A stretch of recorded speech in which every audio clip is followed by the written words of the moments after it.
tons of talking, top rope walking, ultimate exit, serious flexing, never be vague with your boy Craig, and opinion mixing from Pete to Nixon. Keep doing things in an impactful way. Bloody nonsense, as the Brits say. Talking bloody nonsense.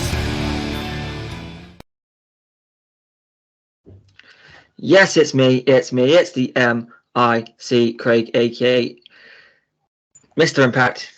Joined as always by the one and only Pete Nixon, and of course our special guest whenever it comes to pay-per-views, the Booker Man of DOA Wrestling's Alec Burnitt. How are we doing, guys? All good here, thank you very much. I'm repping Tiny Rebel again with a can of Kutch, which is their Welsh red ale. Very nice. It's been very hot here today. Did a laundry load, put it out to dry in the garden. It's done within an hour. Alec, how are we doing? I'm good. I'm repping Aldi apple and blackcurrant squash.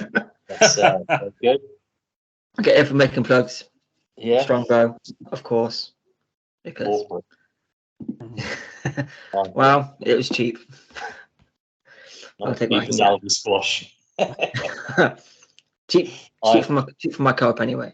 I know how to live. There we have it. Of course, we're not here to talk about what we're drinking. We're here to talk some wrestling. Funnily enough, may as well talk some wrestling since we're here.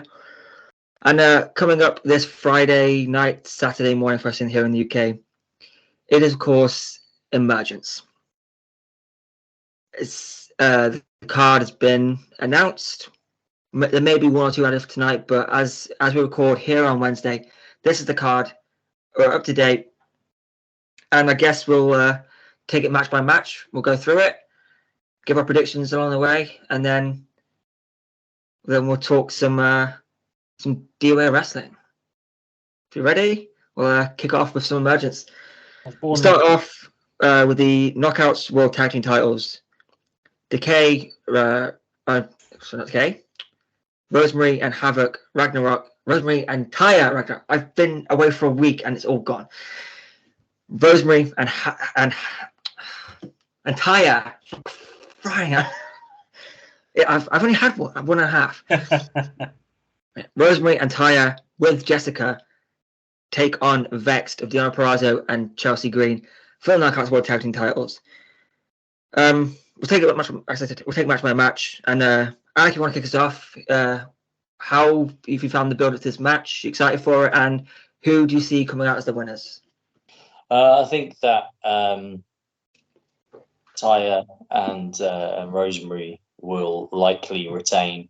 I think there's still more of a story to tell there, and I hope they don't sort of just hot shot. I think that Vexed, is it they're calling them? Yeah. I think that they will win the titles, but I don't think they'll win them yet. I think there's still more of a story with the whole Jessica thing. So I don't think this is a sort of feud ender. I think this will just sort of bleed into the next few weeks beyond Emergence, I think. Nixon, who are you going with on this one? Well, I'm a bit disappointed that the match has been put on the pre-show. I think this should be a main card title match, but it'll be a good match. You'll get eyes on it at least on YouTube. I didn't realise this had been put on the pre-show. To be honest, yeah, it was announced a couple of days ago. Okay. Yeah, I think they've told a really fun story on Impact the last few weeks. Like I said on last week's show, the Jessica character is probably very easy for her to portray because that is who she is, having met her very briefly on one occasion. I'm excited to see what they do with Jessica Havoc going forward, whether they keep her in this character or have her snap and, start feuding with Ragnarok. So, there's a lot of directions, and I'm interested to see where it goes. It is compelling for me. I don't agree with Alec's prediction. I think Vexed, Deonna, and Chelsea will win the belts, and I think there's more options down the road for rematches, or if you do Jessica and Taya challenging for the belts, maybe. So I think, in my opinion, that's the direction they'll go. I think Vexed win the belts. With these knockouts titles, obviously, they have all kind of been. There's been a lot of quick title changes with champions. Obviously, Fire and Flavor held them for a while. Then they went back and forth a few times. I mean, the Influence held them for potentially 2 months worth of tapings, if that. There's been some difficult times with the titles, but no, I agree. I like the way they've built this feud. I mean, Vexed, I'm fine with them coming in straight away and being title contenders and winning it potentially. I've said it a few times. I'm not the biggest fan of Chelsea Green, but Vexed are a good tag team, and it's a tag team the Knockouts division is needed for some time because it's not two wrestlers put together. It's actual friends, like each other's maid of honors. So I'm liking this partnership, and I reckon I've got to go with Vexed to win. I think maybe Jessica gets involved. She has been trying to get an invite to Donna's bachelorette party, so who knows? Jessica might cost Ragnarok the titles. We don't know, but I think Vexed will get some new, because obviously we won't go too much in depth in it, but I don't see a lot of title changes on this card. So I think they've got to go with at least 1, 2. I think this will be one of them. So now we're going to take it over to 10-man tag team action. Bullet Club taking on Honor No More. If Honor No More lose, they will have to disband. Also, we talked a little bit on last week's pod, but we'll be more covered Honor No More and how they've been an Impact so far. So next time, I'll start with you. Who have you got winning this one, and how are you looking forward to it? This is so tough because I can see it going either way. I think regardless of what happens, Honor No More break up eventually, and certain acts go different directions. But yeah, as long as Taven and Bennett stick around and finally get a crack at the tag titles, then I'm going with Bullet Club to win and Honor No More to have to disband. Maybe PCO is the one that eats the pin, or maybe he costs Eddie the match, leading to a matchup between those two at some point, which we've talked about previously. And also, Ace Austin has just joined Bullet Club, and they lost. I think they lost to the Machine Guns last week or the week before. So I think they need a bit more momentum as well. So yeah, I'll go with Bullet Club. Alec, who have you got on this one? I think it goes the other way. I don't feel like it's a big enough because obviously it's a big show, but I don't feel like it's a big enough show set. The match has been set up with announced with 2 weeks notice. I just don't feel like it's the right night to break them up after so many months. I feel like it's, I don't know, it just doesn't feel quite there yet. Plus, they win OGK, challenge for the titles, hopefully win them, and then figure out, getting PCO out of there. And then, like you say, PCO and Eddie, which side is Vincent on? Is he with PCO? Is he with Honor No More? That kind of stuff. I still think there's more story to tell. Plus, I think Eddie should also at some point challenge Josh. I think that would be easier to present it as, deck properly stacked if Eddie's got this group around him. I think that works. So yeah, I'd go with Honor No More for this one. Yeah, that's kind of where I am as well. So they teased it last week with Josh and Eddie, and obviously there's a situation with the Good Brothers. You know, their contracts are up, but they've signed a small extension. I'm not sure how long that extension is for, but I just don't see it. I think Honor No More will stick around, and so I'm going with Honor No More on this one. And I agree with you, Nixon. Ace and Bay, they do need a win, especially Ace and Bay. Bay to eat the pin for. Oh no, not again. That would be where it's headed. It's Come on. Yeah, you look at that point now where it's just funny. You know? There's nothing about Bay eating the pin every week is funny. No, it is now. It's got just because I hear you guys whinging about it all the time. It still fully pisses me off because, but no, it is a really tough one. But Honor No More, they haven't had an awful lot of time, and if Honor No More lose and have to disband, this could be put down as another failure by Impact when it comes to factions, and you can't keep doing that. You've got to give factions more than what Impact have given in the past. Even with this current regime, who have done a fantastic job, factions haven't really had a lot of luck. You can't really count Bullet Club because they were a faction outside of Impact, and it's just, I think Honor No More, they need this win, and if Eddie is challenging Josh, it doesn't. If without Honor No More, it just feels like it's going to be another win for Josh, without that added pressure on Josh to take on Eddie and Honor No More. So yeah. I think Honor No More are the winners here, and I think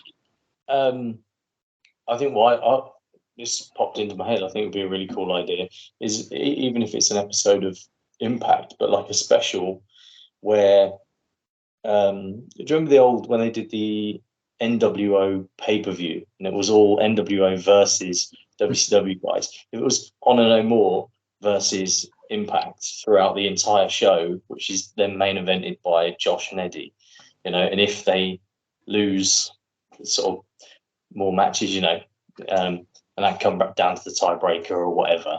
Yeah. And then if they lose that, they disband or something like that would be kind of cool because that's not really been done for a long while.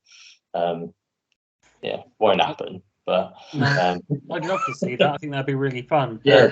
Any way to showcase Kenny King more prominently, I'm all for it.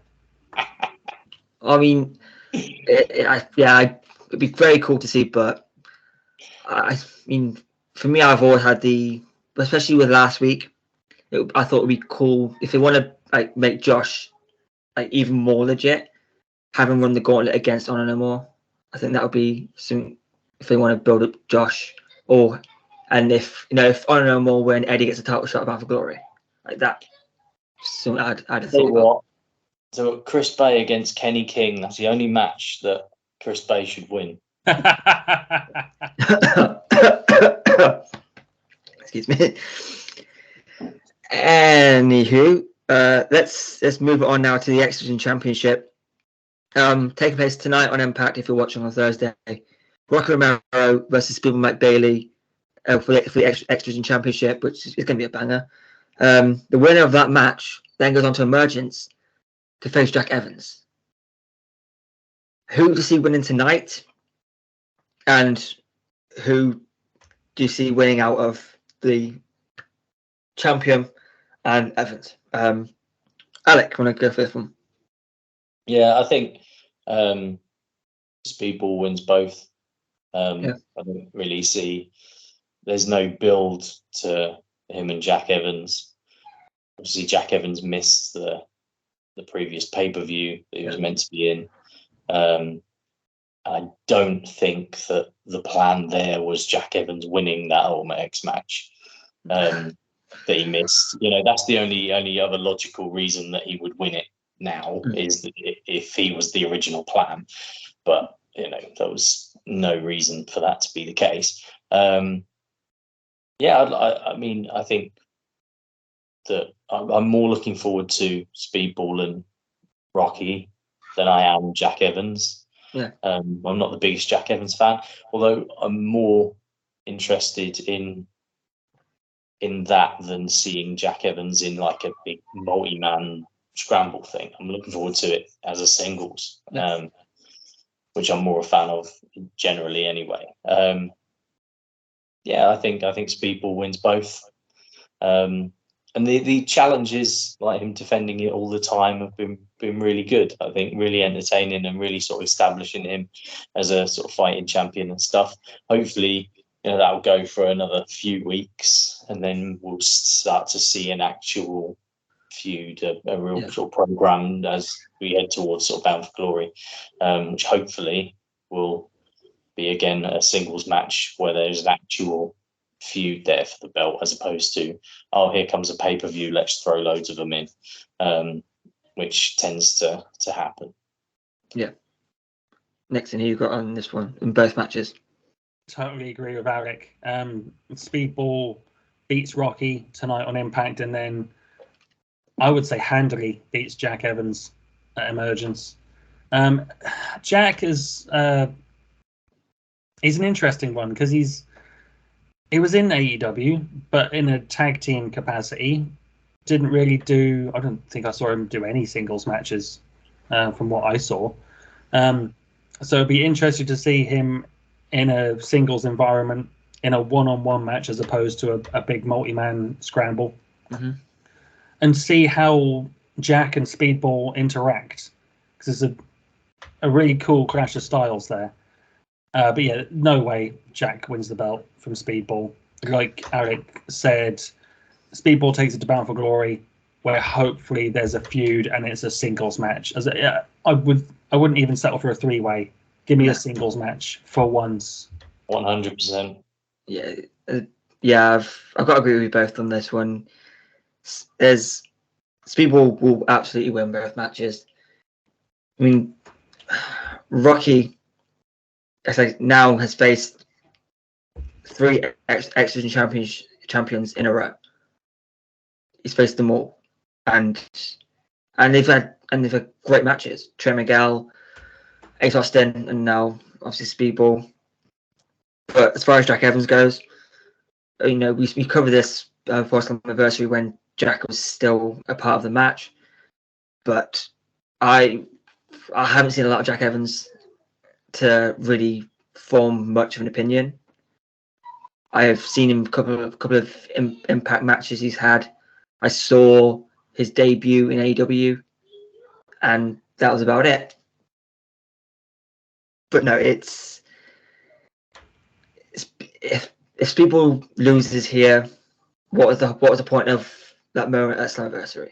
So, but I agree with you both in that. Because obviously the X Division Championship is and has been known as the workhorse title, and have that continue with Bailey for a little while. But there needs to be a big feud where there's some jeopardy involved, and Speedball may lose this one. But I think that the X Division as well, one of the things that I noticed when I was sort of thinking who might be the person to have a feud with Speedball, was that it's pretty sort of babyface heavy at the moment. I was struggling to sort of pick people out, because the Ace and Bay, they're both kind of babyface now with the Bullet Club. So there's even less. So unless you sort of switch someone, maybe turn Trey and do them again, might be a cool twist on their matches, which would be very good. I don't know. I just don't know who that person would be. Yeah, there's loads of other options, like babyface options and stuff, like Rich Swann, Kushida, loads of people. But Yeah. I don't know. It's very babyface heavy. Yeah, to mention that didn't really click, but no, it is. I've always thought Macklin could be a possibility, but I've got a feeling this feud with Sammy and him and Moose is going to go on, potentially to Bound for Glory. If Sammy gets a partner, I think that maybe it is that could be the return of Zachary Wentz. I don't know, but I can't really think of anyone right now. Obviously, there's plenty of time. It's more than enough time to build something up. But it didn't click till you mentioned it there. But I'm being intriguing to see, because either way, these matches are going to be great. As people, I've been a fan of Speedball McBealy for years, and now as X-Division champion, I'm even happier. And I can't wait to see what you can do with Rocky and Jack Evans. Two different matches there, but two great matches. So now, next up will be a match presented by AAA. It's former Ring of Honor World Champion Bandito taking on Ray Horus. Nixon, I know you're looking forward to this one. So how about it? What are you looking forward to, and who have you got picking up the W? I mean, it's going to be a hell of a match. I've seen Ray Horus live at MLW, and he blew me away. And Bandito had a tremendous run as Ring of Honor World Champion. And like I said on the podcast previously, Bandito and Speedball Mike Bailey had a hell of a match at WrestleCon. I would love to see those two revisit that at some point. Maybe that's your Bound for Glory X Division title match. But I see Bandito picking up the win here, but you might be looking at the show stealer. Alec, who have you got for this one? I think it's more likely to be Bandito. I think it will be Bandito. Unless there is a specific plan that Ray Horus is going to stick around in Impact. I think Bandito. I think it'd be really good. There's not really much to say, because obviously there's no build. It's just a kind of guest match. So I think Bandito will win. I think it'll be really good. Yeah, I agree. There's not much more to say on that one. And as I mentioned last week, I'm not overly familiar with either of these. Bandito, as I mentioned, I've only ever watched one Ring of Honor show, and the main event was Bandito versus Silas Young for the world title, and Bandito was great. I've seen Ray Horus a couple of times. I think main and MLW. I haven't seen anything that he was on Impact. No one's tweeted me, so I'm guessing he hasn't made an appearance on Impact. But there's not much on this one. Yeah, I'm excited for it. It should be fun. But I'm all right. I'm right in saying that, like, Ray Horus is the legit Rey Mysterio Jr., right? So Rey Mysterio Sr. is actually Rey Mysterio's uncle and not his dad. Mm. And then Ray Horus was, I think he's originally called the son of, is that El Hijo de Rey Mysterio or something like that? Yeah. When he started, so I think he is the actual Rey Mysterio Jr. Right. But then there was confusion and he switched his name, I think. So I think he is that. Also, just very quickly, with Bandito's mask, the bandit thing. Yeah. I saw something one time that I hope is true, and someone had made a thing where he's got the mask. He lifts the mask and he's just got the Zoidberg. And since then, I've not been able to take him seriously. So I hope that's true. I mean, even if it's not, I hope that I want it to be true. Yeah, I'll try and find it and send it to you. It's more interesting. The word's more interesting if that is true. Exactly. So it's true. There we have it. Ray Horus, he wrestled in Lucha Underground, didn't he? I can't remember the character's name, but I think he did some stuff with Rey Mysterio in the first or second season, and I think you might be right. I think there is a family link there. Yeah. I think he's like his cousin or something. Yeah. So, yeah, because he's the legit Rey Mysterio Jr. Oh, very interesting. Very, very interesting. Right, you were facts. Pure facts. So before we go on to the next few matches, if you've been around, it's announced that on the Oh You Didn't Know podcast with Road Dogg, that Road Dogg will be working at Emergence as with the backstage crew, producing, I'm assuming. And it got a lot of negative reaction online, and I'm kind of in that camp because I haven't watched the. Is it because people are not referring to him as BG James? Is that why? I haven't read too much into it, but from what I gather, Road Dogg Vero's podcast, which again I haven't watched, but has been kind of tapping up Impact and AW for work. He's been saying he wants to go work with both of them, and it obviously there's a history with Impact TNA. I mean, I'm not overly happy with it because of that history and the fact, he's been saying he wants to work with AEW, and now it's Impact.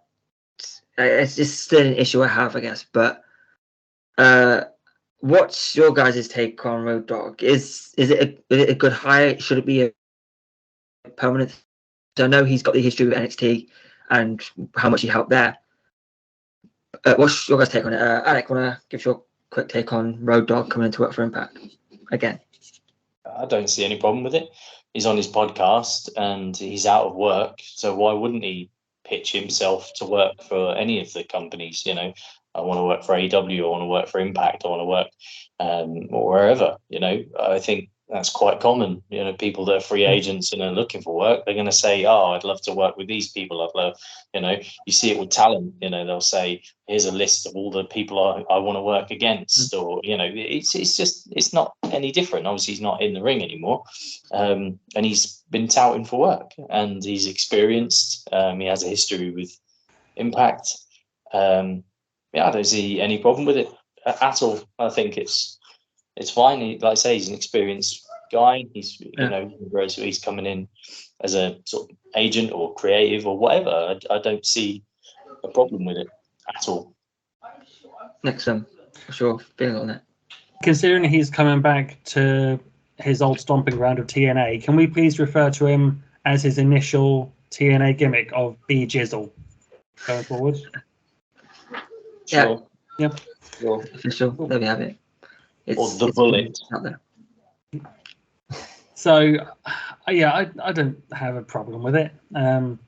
He obviously worked at Ric Flair's last match where Impact Wrestling headed up production. Yeah. David Sahadi was the director. That was it was essentially an Impact project. Yeah. Impact was all over the show.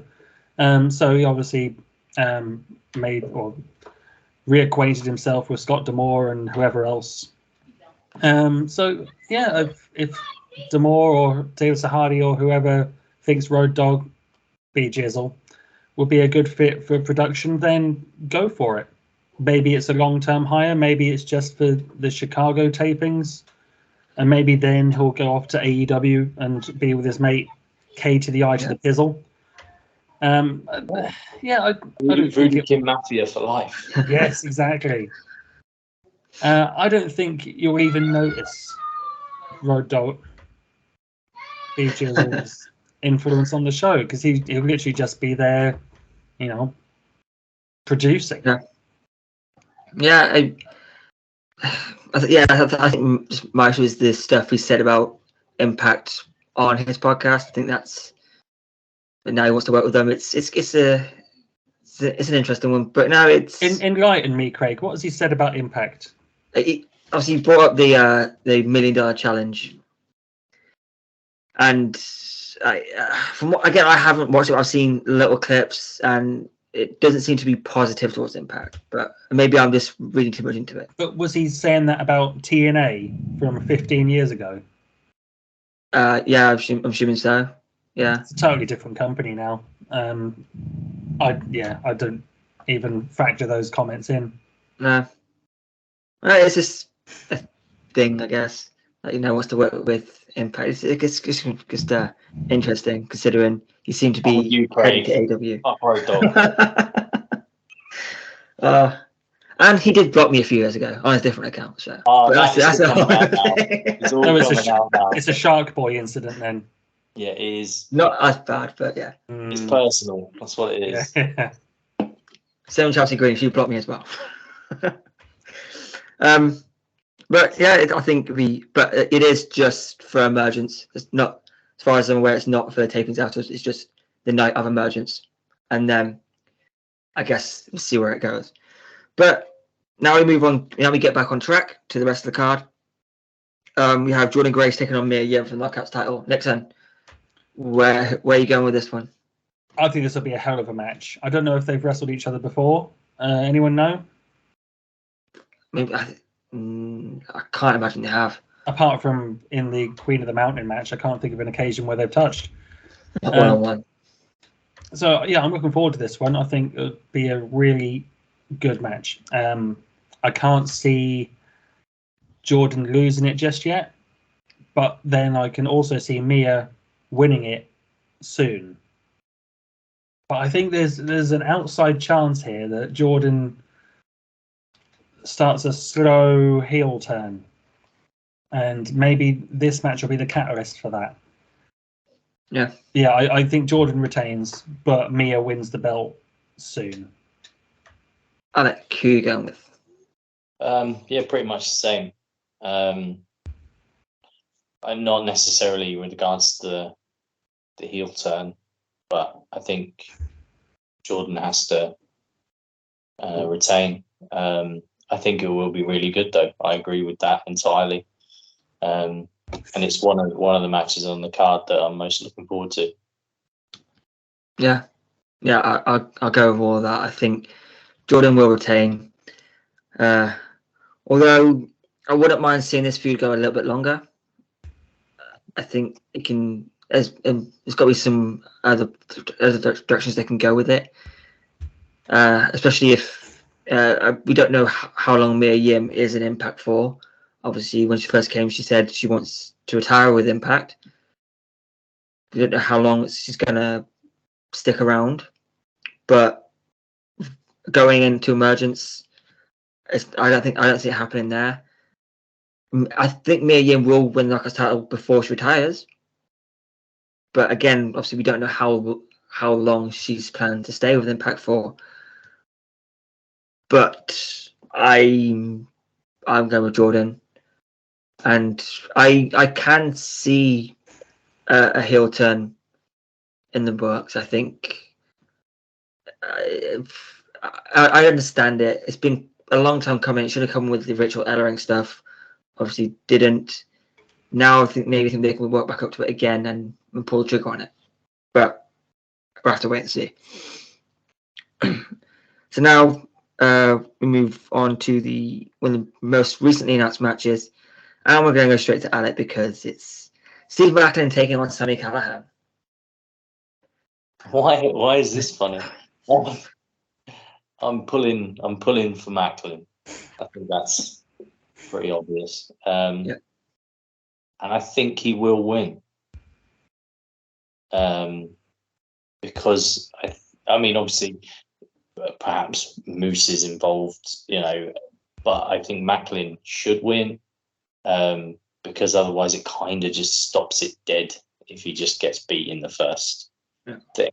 Sure, Callahan gets a partner, whatever down the line, gets the end win or whatever. But this one, Macklin, he needs it more. Yeah, next time. Yeah, I totally agree.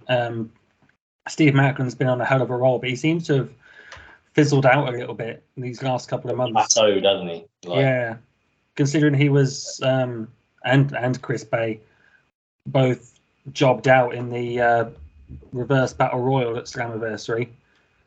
Macklin hasn't really done anything since, apart from help Moose beat Sammy in the Clockwork Orange House of Fun match. Yeah. So yeah, I think Macklin does need it more. I agree. But this won't be the last time we see these two wrestle. No, it's going to be. I think this one goes to Bound for Glory. Obviously, they have the addition of Moose, and there's room for Callahan to bring someone in. But going into this one, it's got to be Macklin. As you both said, Macklin needs this one. A loss doesn't hurt Sammy in the slightest. Sammy doesn't get hurt by a loss in any shape or form. He doesn't need to win every match. He doesn't even need a title. Sammy, he's the kind of guy that'll just keep getting up, so he can get beat. But yeah, I think there's only one way for it to go. Yeah, it's gotta be. Let's have it, Macklin. Let's have it. Is there an outside chance? You mentioned about potentially Sammy bringing in a partner. Is there any chance Moxley that we see Moxley rock up in Impact Wrestling? There's always a chance. He wants to. He has said in the past he wants to. But as the interim AEW World Champion, I feel like he would need to not be the AEW champion anymore. That's what I'm thinking. Well, I don't know actually, because if they're going over, I don't suppose it matters. Plus, he's still doing indie shows and GCW and all that stuff. So I don't see why it can't happen. If an indie show can afford him, it's not a matter of money, is it? So yeah, that would. I mean, I'm not a big fan of his, but that would be the best sort of payoff of him bringing in a partner, and that would be the one that everyone would want it to be. Yeah. But who knows? Who knows? It could end up being as flat as a plate full of piss, like Davey Richards was. Right, Jim Cornette. You know it. No, as far as Moxley goes, I'd be up for it. I'm a fan of Moxley, and have been for quite some time. But is the door shut? It seems to be. No, I don't know. Enough. We just had Kazarian. Yeah, I mean, Moxley's going to do what Moxley wants to do. Yeah, I don't think Tony Khan really would have a say in it. No. And it would be such a high-profile match. If you put that on Bound for Glory, you're doubling your buy rate right there. Yeah. It's wrestling. Anything can happen. But I don't know. I'll remain hopeful, but I'm not getting my hopes up too high. So next up, again announced on last week's Impact, Violent by Design, we assume be Doring and Dina, taking on Chris Sabin and Kushida. Nixon, have at it with this one. It's a tough one because again, Violent by Design haven't been picking up the wins, and Kushida's only just come into the company, so logic would suggest Violent by Design need the win more, but then I don't think Kushida is going to be losing even in a tag team setting, so I'm going to say Sabin and Kushida win the match, leading to, I don't know, some sort of verbal and or physical beatdown from Eric Young on Doring and Dina at the end of the match. Yeah. Alec, have you got on this one? I go the other way. I think Violent by Design win, kind of get themselves kind of back on track. And then we get the 6-man with Alex Shelley, Sabin and Kushida against VBD. Yeah, I think that's the way it's going to go. I think it'll be good though. I think it would be better if it was Eric Young in there, but it doesn't look like that's the case. But yeah, I think it'll go VBD. I'm on Alex's wavelength on this one. I think as much as I don't know really. I think VBD will win this one, but I can't go against Sabin and Kushida. It really is a tough one. But I think I'm going to go with Kushida and Sabin, and then after the main event, maybe VBD and Eric Young beat the crap out of Shelley, and then Kushida and Sabin make save, leading to that 6-man tag. I think that may be where it goes, but I don't know. I'm not booking this thing. So you're saying Sabin and Kushida to win the match, yes. Yeah, Sabin and Kushida. It's one that can go either way. I agree with you. I could see Eric's prediction just as well as I could see mine. I'm sticking with the time machine. Yes.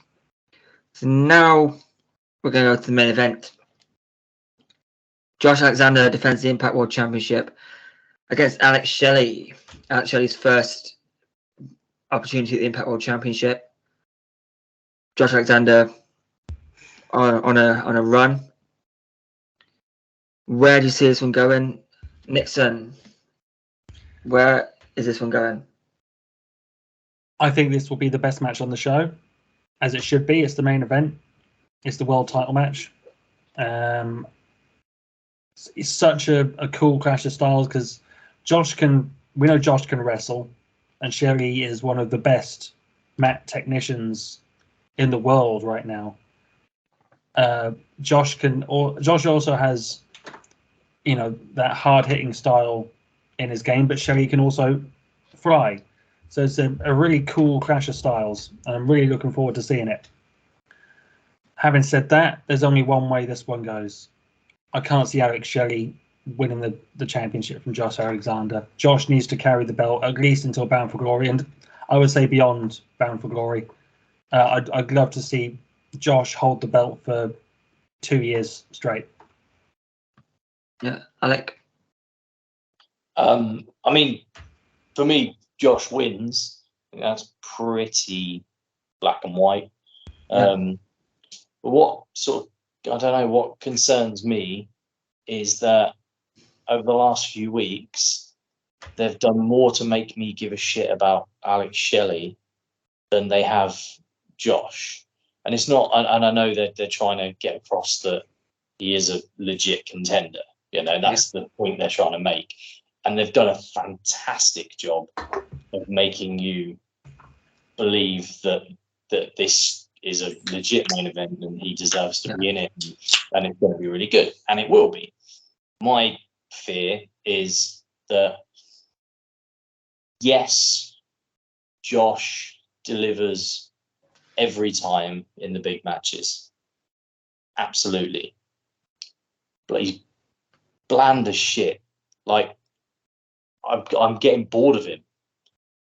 Like, he's an average promo.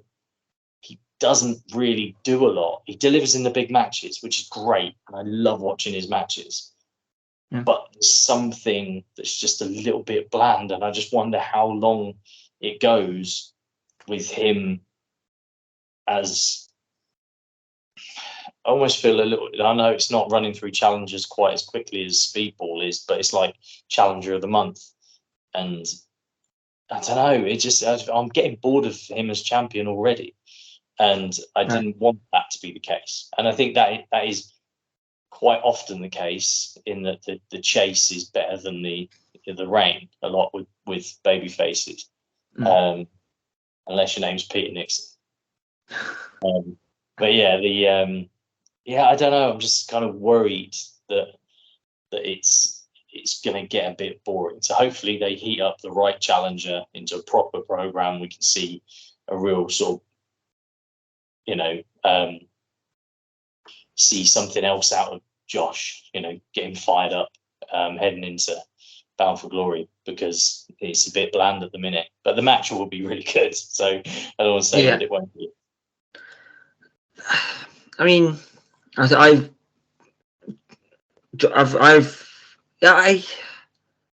to think on this one. It's Josh as world champion. Again, the matches have been great. That I think everyone can agree. The matches have been great as a match, but over the especially the last few weeks, it feels like he's been missing off TV.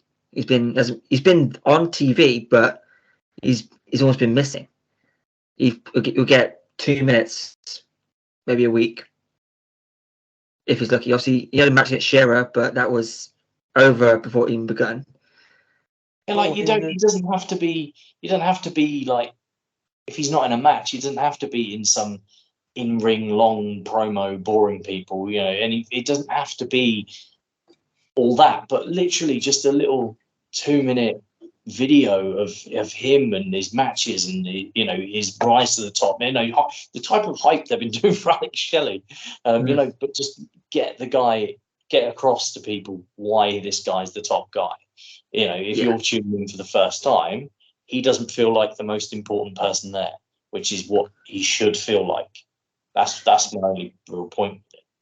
Yeah, I can completely see where you're coming from on that one. Also, we talked about it on here.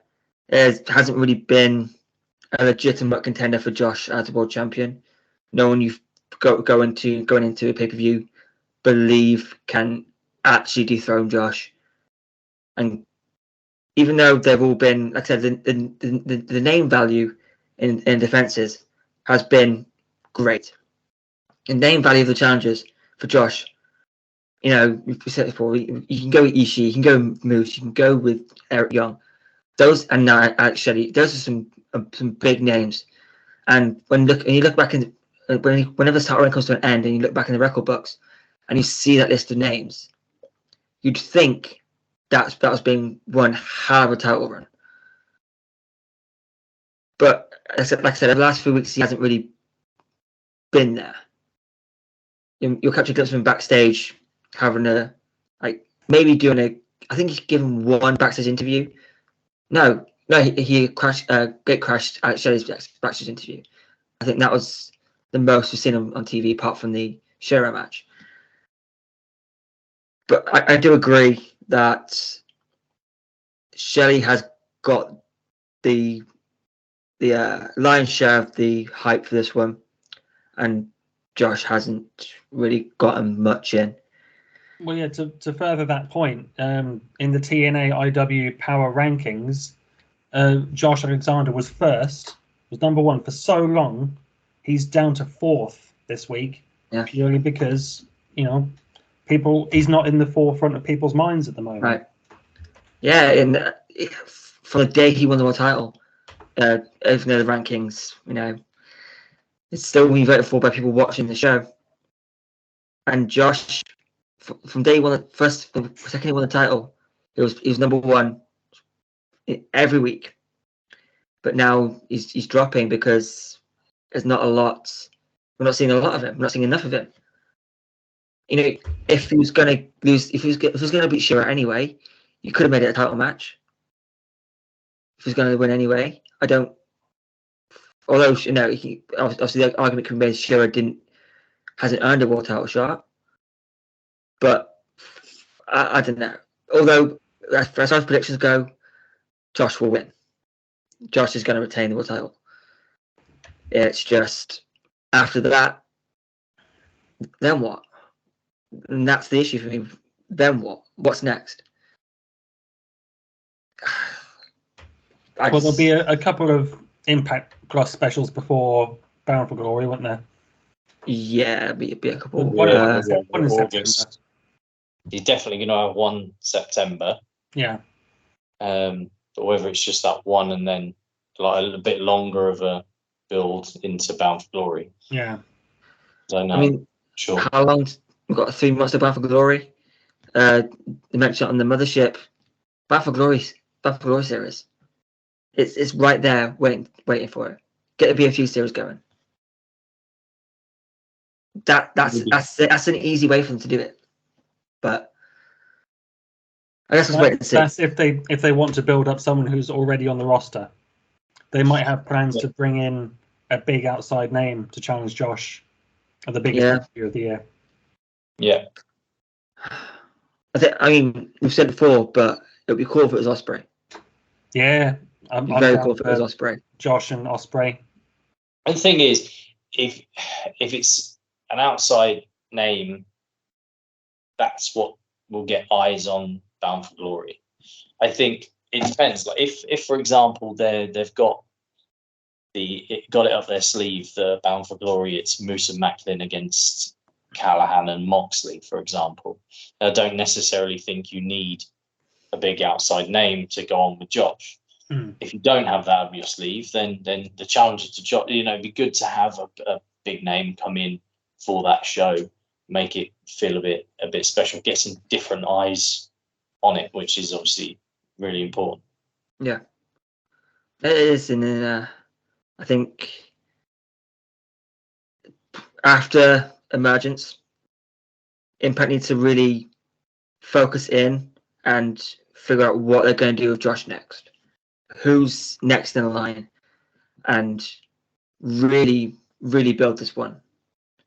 I don't think it's necessarily who's next in line to be champion, though. I think it's just who's going to be the one to, because it's all well and good you get Josh over to the point where people want to see him as champion, but then it is a case of, okay, but what now? Exactly. Now you've got it. You get to there, then you've got to get to and I just think that they're in danger of him just becoming a sort of not an afterthought, but a bit of a blah champion on the week to week TVs and stuff. Yeah. So overall, I'm looking forward to Emergence. It should be. If the Impact Plus specials, they always deliver. They, it's come a long way from the one night onlys where none of it made sense and none of it carried on, and there's no build to any of the matches. To where we are now, making them feel like they're actual pay-per-views, where anything can happen. I'm excited for it. I said it's Saturday morning for us here in the UK, Friday if you're in the States. It should be a good one. Impact Plus, Ultimate Insiders on YouTube, Fight TV, go order it. But coming up Saturday, August 13th, this seems to be a special show for, of course, DOA and for our very own Nixon. It's Peter Nixon's Beach Ball Mania 4. We're going to get a little preview of that. I have some announcements so far in front of me. The DOA Adrenaline Division Champion CJ Carter will be in the house. Rex Wild takes on Brad Slayer. Amira takes on Mia Cortez. Our very own Peter Nixon challenges Danny Darko for the DOA Pandemic Championship. And Brett Semtex defends the DOA. It's not the Pandemic Championship, mate. Pandemonium.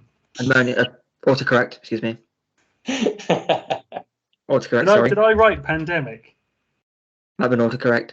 I copied and pasted it. So. Oh, right. Pandemonium Championship. And Brett Semtex defends the DOA UK Heavyweight Championship against former champion Damien. of course, it's all that. Alec, what can people expect from this show? What can They can what expect a new Pandemonium champion. Well, you can take that one. You can say a little bit about that one if you like. Yeah, I've wrestled Danny Darko only in multi-person matches. So this is our first singles match, and I'm looking forward to getting in there with Danny. He's really making his name in the deathmatch scene at the moment, but this is a different style of match for him. The beach party match. He has no idea what I've got in store for him. So, and that's what the Pandemonium Championship is all about. You know, that's the challenger makes the stipulation for each match. That's why we've had, I mean, the championship was only introduced this year, and we've had how many champions so far? Put you on the spot. And then here we go. Xander, Banker, back to Xander, Ali, Darko. So 5. Yeah. And 6 come this weekend. And this is the only championship that I have left in order to make myself the first ever Grand Slam champion in DOA. So there's not a chance on my show, on Peter Nixon's Beach Ball Mania, there's not a chance that I don't walk out as the new Pandemonium champion. And the thing is, we were calling you Grand Slam champion, and then we introduced a new championship. So, you know, you want to get that sort of title back. I think Danny is someone that, like I say, you've had matches that involve him. I believe the 3-way, including Ash Draven. That's right, in Ipswich on my birthday.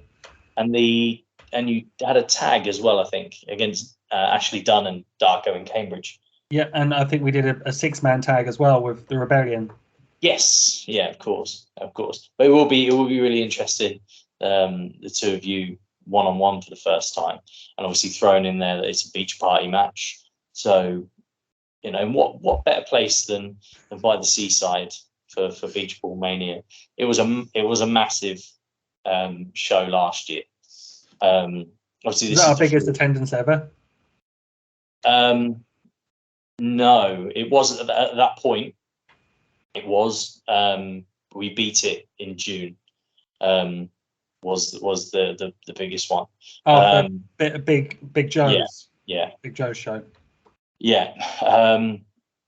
And the thing is about Beach Ball Mania is the first one was a success. But the first one, if you recall, took place on the same night in Cambridge that the WWE ran NXT UK's first tapings. Yeah, at the we'd already announced our show, and then they announced that it was going to be just up the road from us, and we could have kind of tried to shift our show and things, but we didn't. We pressed on with it, and we encouraged people, you know, if you can't get tickets, you know, and you know, we appeal to a family audience as well. So we stuck to our guns, and we did really well, and it was a really good show.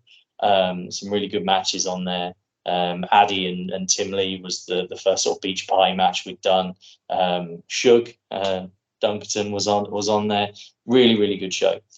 The second one was yourself and Kip in Kip's last UK match. Obviously, he's done a few recently, but up to that at that point, that was to be his last UK match for sort of 3 or so years. So that was really cool, a really good night as well. And then there was this massive gap because something happened where no shows were happening.